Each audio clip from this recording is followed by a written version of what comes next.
Goeienaand, dis Oktober, die mooiste maand. Baie welkom by Fokus. Ek is Lenet Francis. Suid-Afrika se gesondheidsdienste was die afgelope week sterk in die nuus. Maandag het die Mededingingskommissie sy verslag oor sy ondersoek na privaat gesondheidsorg bekend gemaak. Die bevindinge sluit in dat 3 groot hospitaalgroepe die mark oorheers, wat nie goed is vir mededinging nie. Boonop betaal Suid-Afrikaners al hoe meer vir dienste wat soms onnodig is. Daar word in die verslag verwys na samespanning en monopolie. 'n dag later is die gesondheidssektor teen korrupsieforum van stapel gestuur. Maar waar pas die beplande nasionale gesondheidsversekering in? Om te praat oor die stand van die land se gesondheidsdienste is ons gas hier in Johannesburg, 'n kenner van gesondheidsdienste, professor Alex van der Heever van Wits Universiteit, en in Pretoria is Dr. Anban Pillay, adjunkt direkteur-generaal nasionale gesondheidsversekering by die departement gesondheid. And thank you so much for joining us this evening, Minister. Dr. Pillay, maybe let's start with you. What was the reason that the Minister of Health asked and requested that this HMI inquiry be held? The department had made several attempts to regulate the private health sector, and over the period of a decade now, we've had much resistance to the regulation that the department has introduced. Each time we introduce a regulatory system, we usually have players within the private health sector going to court, arguing that this regulation is illegal, that and the private health sector is functioning well, there is no need for regulation, etc. So the Minister of Health was of the view at the time that it would be best that there is an independent inquiry that understands in detail what the problems in the private health sector are, give the opportunity to the private health sector to present their case and come with recommendations that the department can then implement. So this inquiry was the intention to actually get to the bottom of what are the problems in the private health sector and to make recommendations so that government can address those problems. And I think we've now reached the end of that process in terms of the market inquiry's recommendations, which now we must engage with and see how best we can implement. We can touch on those recommendations in a moment. Did these findings surprise you at all, Professor van der Heever? No, not at all. And where I disagree with Anban is that that many of the regulatory proposals that are made in the health market inquiry have been made before. And in fact, a large part of the resistance to a coherent regulatory framework for the private sector actually has come from government itself. And the objections that the private sector has had to some of the Department of Health's interventions have been on other matters, not the kind of regulatory issues that have been dealt with by the market inquiry. So I think the market inquiry sets out brings to the front the evidence for a set of recommendations that now mean that government has to respond substantively to these reforms. Proposals. There are proposals. What kind of regulation was in place, though? Because one would think that something had to be in place for checks and balances so that what we have now, these 3 hospital groups manipulating the whole private care, would not have been a problem. Well, the regulatory frameworks that have been recommended in the past were in order to ensure that the private market could be functional. So you cannot have a private market that's unregulated. So part of it was how the medical schemes themselves compete, and it's been recognized internationally, it's been recognized domestically, that in fact allowing medical schemes to compete the way they have been on demographic features actually means that they don't compete on the quality of care of health providers as well as their cost. So they've not had to compete on those grounds. And as a consequence, they've retained very, very inefficient forms of contracting like fee-for-service. So a substantial part of the market retains that, and then the results are almost predictable. We will have market consolidation. We will have huge conflicts of interest between medical practitioners and hospital groups, all of whom have a vested interest in over-servicing. So the report now confirms that there is what's called supplier-induced demand within the system that is driven by that system. Now, you don't change a fee-for-service system by saying you can't do it.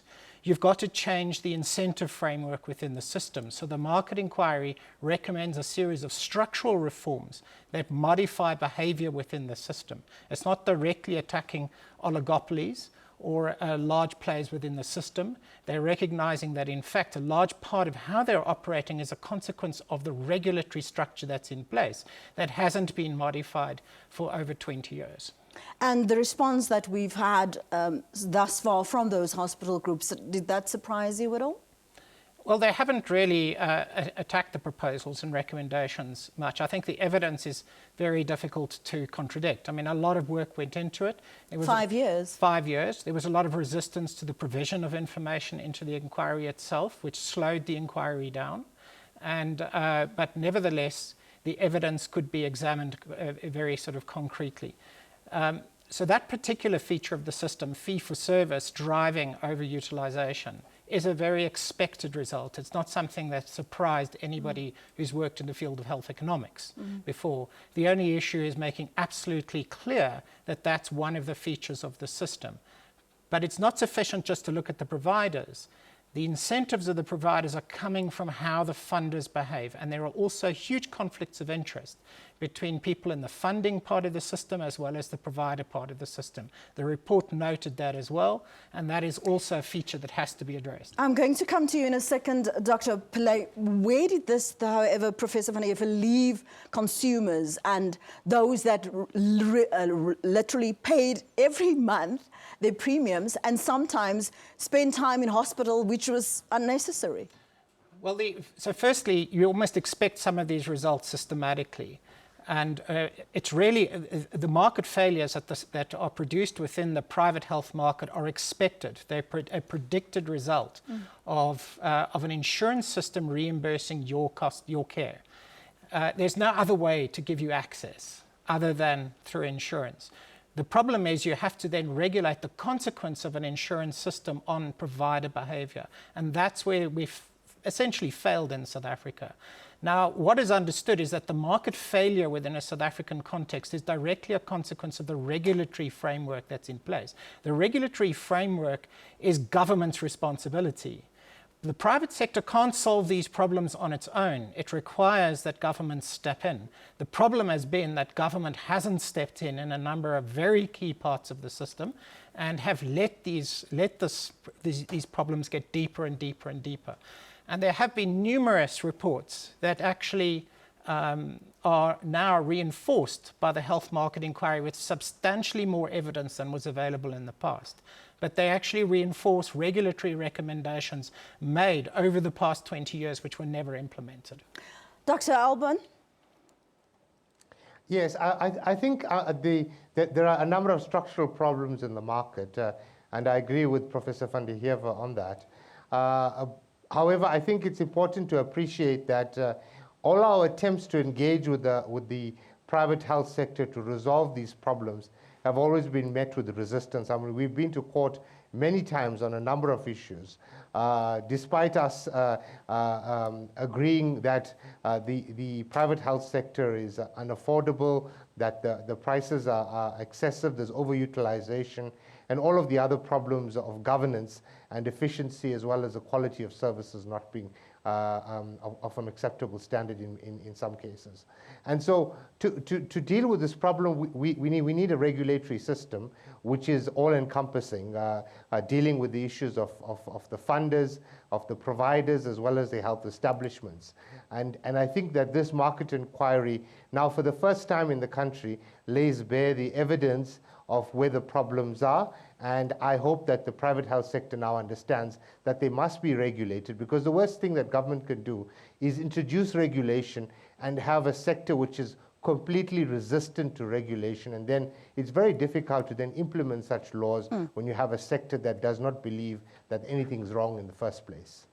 Net hierna praat ons oor die aanbevelings van die tribunaal. Moenie weggaan nie, ons is nou terug.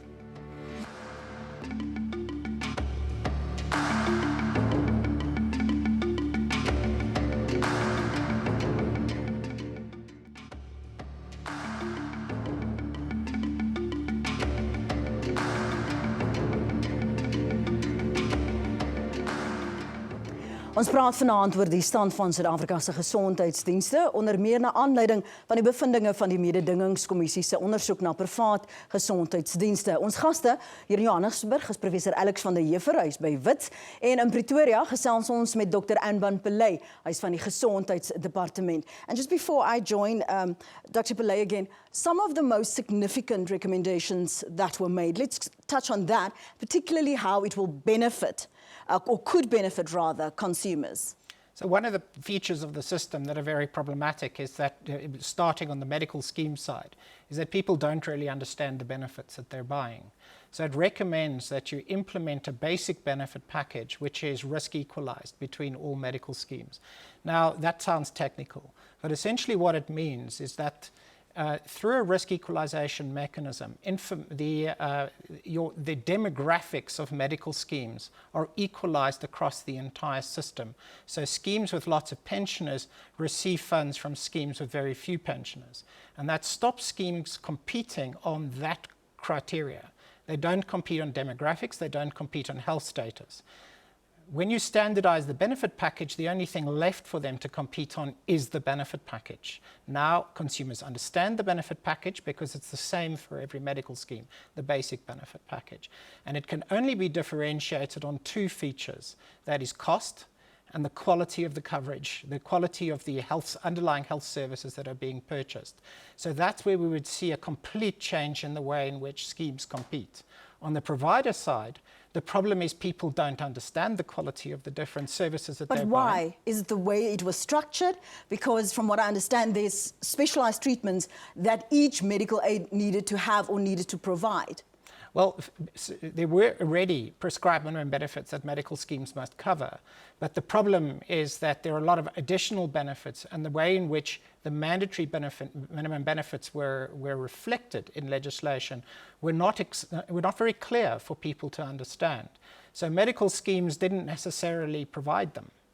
So that's the one feature. The benefit package was also not risk equalized, which means that schemes would still compete on your demographic status and vary products according to coverage, according to sort of level of benefit package to self-select good demographics or bad demographics into different levels of the scheme. It's very complex. People don't understand it. This framework is now simpler. You don't even need a broker or an advisor to know the difference between one benefit package and another. What you need to know is the quality of care that's being provided. So the other recommendation is to have a supply side or a provider regulator to deal with the proper licensing, which is a mess in South Africa, the proper licensing of hospitals and facilities, and which in conjunction with requirements for publishing information on performance by hospitals. So you can tell the difference between one practice or another, or one hospital and another, in terms of their performance. Now you're starting to surface information that was too complex and too hidden for people to know before. So you wouldn't know which hospital to go to before. Now you'll have a better sense of which hospital. That would take time to implement, but without a regulator, that information will not naturally surface. How and where does this place the NHI then, Dr. Pillay? Well, I think this is certainly a positive development in terms of the NHI, simply because we need to reform the way the public sector currently functions. So if we were going to contract with a private health sector that has these high prices and all of these problems in terms of delivery, etc., it would be very difficult for the NHI fund to be able to achieve the outcomes that it intends to achieve. And so through the NHI fund, we would certainly be able to achieve many of these interventions. So the issue of licensing is very important, and I think we will certainly be implementing those interventions where we would now have a national structure that manages that, because this has been a function that is managed at provincial level, and there is significant differences in the way licenses are issued across the various provinces. I think on the issue of pricing, through a price regulator, we can certainly get much better prices for the services that are being delivered. But also it's important that we have value for money in making decisions about these health interventions that we have to purchase. And a value for money regulator, or understanding what those services are, much better will be more appropriate. And then I think finally on the issue about quality of services being delivered and sharing that information with the public is critical. Simply because when you go into hospital, you'd like to understand what is the success rate of this particular intervention, what is the hospital-acquired infection rate, etc. And that information is currently not available, and we think that through this system, we would certainly be able to provide such information. So how and where and how does these medical aids now fit into the framework of the NHI? Well, the medical schemes will continue to operate like they're operating now. They are voluntary schemes which people participate in, and they'll continue to do so. So we would certainly have to introduce regulation that manages the way medical schemes currently operate, but also manage the way providers are operating in the system. Remember that NHI is being introduced over several years and only fully implemented in 2026. So between now and then, we would have to look at how we introduce these interventions so that we prepare the health system for an improved outcome in terms both of quality as well as cost. Professor van der Heeven doesn't agree with you. Well, what I don't agree with is their intention to actually properly regulate the medical scheme system or the private health system. I'm very skeptical about how this would be taken forward, because there have been, and certainly this would be my interpretation of the past 11 years, that there actually have been official attempts to undermine the medical scheme system in order to create a case for national health insurance. Now that, if that is being done, it is a reckless policy direction for government to go in. Now, the Health Market Inquiry has made recommendations which are not piecemeal. You do not introduce this or that, this. You actually have to implement a structure. So what Anban hasn't been very clear on is the response to the risk equalization mechanism that's proposed, the social reinsurance component, and the mandatory minimum benefit framework. Those aspects are critical to regulating both provider and funder within the system, and they have substantial international precedents as part of universal health coverage models internationally. So if that is not taken forward, then essentially government's, the public purpose behind government's interventions in healthcare are going to be challenged. Dr. Pillay, after the break, I'm going to give you an opportunity to respond to the comments of Professor van der Heeven. Bly ingeskakel. Net hierna sit ons die gesprek voort. Soos nou net terug.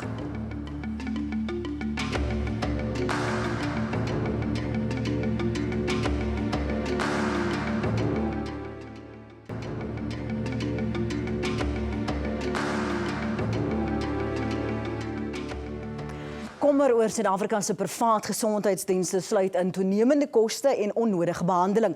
Terselfdertyd is daar kommer oor openbare gesondheidsorg en die beplande nasionale gesondheidsversekering. Ons praat met professor Alex van den Heever van Wits en Dr. Anban Pillay van die Gesondheidsdepartement. And I just said before the break, I want to allow you to comment, particularly in terms of government's response to some of the recommendations. Well, the report that has been tabled now is in the hands of the Minister Patel, Minister of Economic Development and Trade and Industry. And Minister Patel will now table this report in Parliament, and we all will have an opportunity to engage with it. So will the stakeholders that are obviously going to be affected by this report. And so we must all then engage with the report, understand its implications. We would obviously have to go back to look at how this would influence our trajectory in terms of the national health insurance. We'd obviously have to engage with our Treasury about understanding if we were to establish many of these structures, what are the consequences, etc. So our response to this would have to be considered and take into account the various stakeholders as well as government departments about the best way in which we could implement this. But certainly we agree with the recommendations. The question is how best we actually implement it. I just want to get back to the response from within the sector, the Health Anti-Corruption Forum. The President said that this department, the health sector, loses about 40 billion rands annually because of corruption. This response, what does that solve? Is it adequate oversight? Not at all. I mean, a forum. We have institutions and organizations which are meant to be part of the structure of the governance framework of South Africa that have been dysfunctional and institutionally captured in the past. And now now government is basically saying we're going to have a little forum that is going to help us deal with corruption. Well, institutionalized corruption in South Africa comes in through the political appointments. We're seeing it through Zondo, we're seeing it with all the state-owned enterprises, we're seeing it with the provinces. At the provincial level, we have between 6 and 11% of overall turnover, which is classified as irregular expenditure by the Auditor General, and government does nothing. Is this anti-corruption forum going to deal with that? So the issue is, when you see irregular expenditure in government, equate that to corruption, because irregular expenditure means they were tenders that were issued improperly. It means there was something wrong with the procurement process, and that is where the focus is of corruption within the system. And that's not the only focus of corruption. It's also in how regulatory bodies regulate the private sector or regulate any part of the private system. If they're captured, then you have systemic failures throughout the rest of the system. So a forum is going to do nothing because it's not a structural intervention. Structural interventions remove the possibility of conflicts of interest in the running of government organizations. We have to be able to have a national prosecuting authority that operates independently, a police service with specialized investigative functions that is not captured, and it is captured and has been captured through political appointments. We have regulators, all of them are political appointments, multiple levels deep into those structures. The government departments, including all of their procurement structures, all like that. Now, a forum in the face of what is essentially institutionalized industrial scale corruption is really just a fig leaf. Dr. Pillay? Well, I mean, I don't agree with Professor van der Heever that all appointments are political appointments in government departments. I mean, I'm sure he knows himself of many appointments that were not political appointments as such. And I think to label everybody in government as being political appointments and corrupt or involved in illegal tenders is completely inappropriate. I think it's fair to say that the forum is the first step in trying to understand the extent to which there are problems in the health system, both in the private health system as well as the public health system. And the forum provides the signal by which the authorities would then be able to investigate. Remember, people that are involved in corruption don't stand up and tell you that they are. So the forum is the place that you'd be able to get this information, which then the law enforcement authorities can then investigate. So to suggest that it will have no value at all, I disagree completely. I don't think that that's the case at all. If you look at the current system, there are triggers and red flags all over the system. You don't need a forum to tell you where to look. In any normally functioning government, your institutions of government would already have been preemptively as well as retrospectively dealing with those particular cases. So when we see wide-scale irregular expenditure, that is a trigger for investigation. So in the case of Zondo, and this is where I point out, the weakness and the capturability of that organization came through the political appointments. That's where people in Luthuli House are appointing the people into key administrative positions. That is how it is done, and that is why the provinces are failing, and that is why the national government's failing, as well as the state-owned enterprises. Professor van der Heever, Dr. Pillay, unfortunately that's where we'll have to leave it for this evening. Thank you so much for joining us live here on Fokus. Ons kon ongelukkig nou nie al die aspekte van die aanbevelings vanaand hanteer nie, maar onthou, jy kan wel volgende Vrydagoggend kan jy weer na ons herhaling kyk en dalk is daar aspekte wat jy tog jouself wil opvoed. Dis 9:30 tot 10:00 op SABC 2, dan kan jy die herhaling kyk van Fokus. Ons is nog steeds ook op YouTube beskikbaar. Dis maklik genoeg. Jy kan ons daar volg op ons SABC se Facebookblad of selfs Fokus se Facebookblad. So onthou jou afspraak volgende Sondag om 6 net hier op SABC 2. En soos altyd lees ons jou kommentaar, jou tweets en jou voorstelle. Jy kan dit vir ons stuur dit aan Fokus by sabc.co.za. Ons Fokusblad op Facebook, daardie adres is by Fokus SABC en dan ook op Twitter by Fokus ZA. Baie dankie vir die saamkyk en die terugvoer. Ons hoop jy het 'n goeie week. Ons hoop jy voel gesond as jy iewers in die week by jou dokter 'n draai moet maak. Sterkte. Totsiens.